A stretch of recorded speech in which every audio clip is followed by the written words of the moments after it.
parents came to this country with that idea of any immigrant, to have a better life for their children. And sure enough, they dragged me along.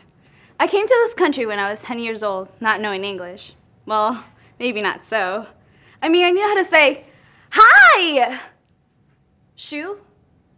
Yellow. Apple? You know, those kinds of words you learn in kindergarten. How was I, a 10-year-old, supposed to have any kind of communication with that kind of vocabulary? But my parents had a plan. I was to go to school and learn English. And that's what I did. I went to school. Adapting to the school wasn't easy. I couldn't communicate, but it wasn't just communication. It was a whole new culture I had to learn.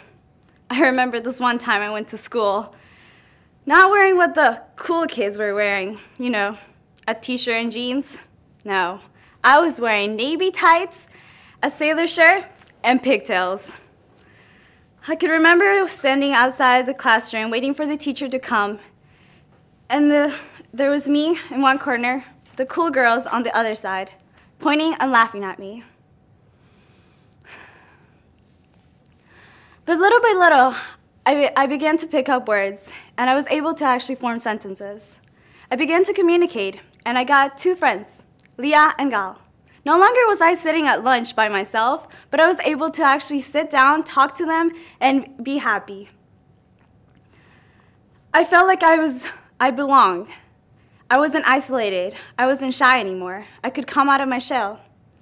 Until that one time in the cafeteria when we were sitting down, Leah, Gal, and I, eating our sandwich, and one of the cool girls comes by and says, "Hey, Leah, Gal, want to play cards with us?" Leah got excited, and she got up, said, "Yeah, can Maria come too?" Then one of the other girls came and said, "Maria? She doesn't speak English. She has a funny accent. No, she can't play." That's when it hit me, that no matter how hard I tried, I wasn't ever going to fit in. I wasn't good enough.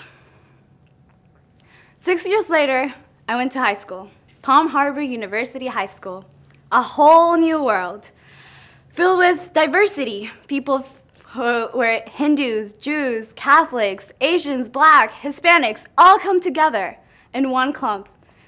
I was intrigued by it. I've never seen anything like it. And so I told myself, you know, you're going to be as diverse as possible. And that's how I met my friend Victoria. She continually told me about how Community Tampa Bay had this program called Anytown, and that I needed to go. It was the best thing ever. She couldn't describe it, but she just said I had to go. I kept telling her, yes, I'll go, okay.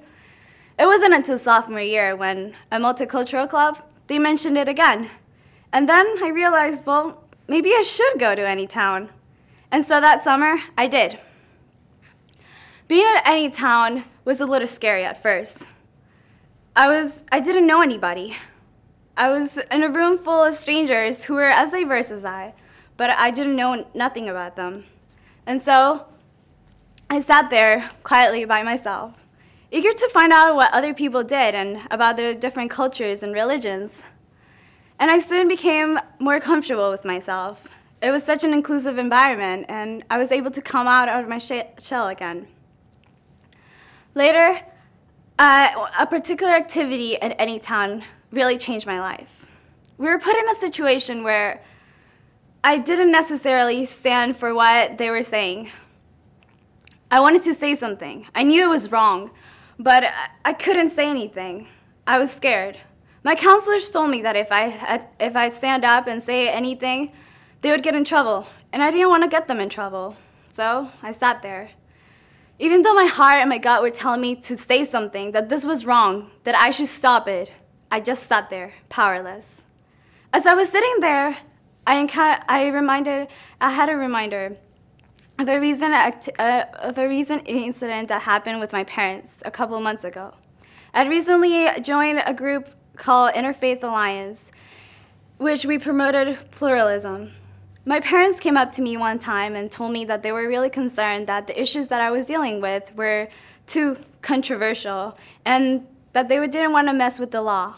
They didn't want to get deported. And neither did I. I mean, it had taken me, 7 years to finally fit in? So I stopped going to the meetings, and then back at any town, I realized that this wasn't the first time that it had happened. I mean, all through my life, I'd been told that authority knows best and that I should listen to them. But after that activity and after that reminder, I made a promise to myself. I was going to stand up for what I believe, no matter what. I was going to stand up to my teachers, to my friends, to my parents. If there was something that I really, really believed and that I really wanted to do, then I was going to do it. After any town, I went to school. I was able to come out of my shell, and I was able to stand up to my friends and tell them, you know, that joke isn't funny. Stop making them. I was even able to come to my parents and tell them, look, this group is really important to me. I really believe this is right. And they allowed me to go back. Any town gave me that courage, that confidence, and that self-esteem to become a bigger person, to be able to tell other people why something is important. No longer was I the little girl who was afraid to say anything because she would be made fun of her accent. No, I was a whole new person. I am a whole new person. I'm able not only to stand up for myself or what my beliefs are, but I'm also able to look out for those little girls who are being made fun of.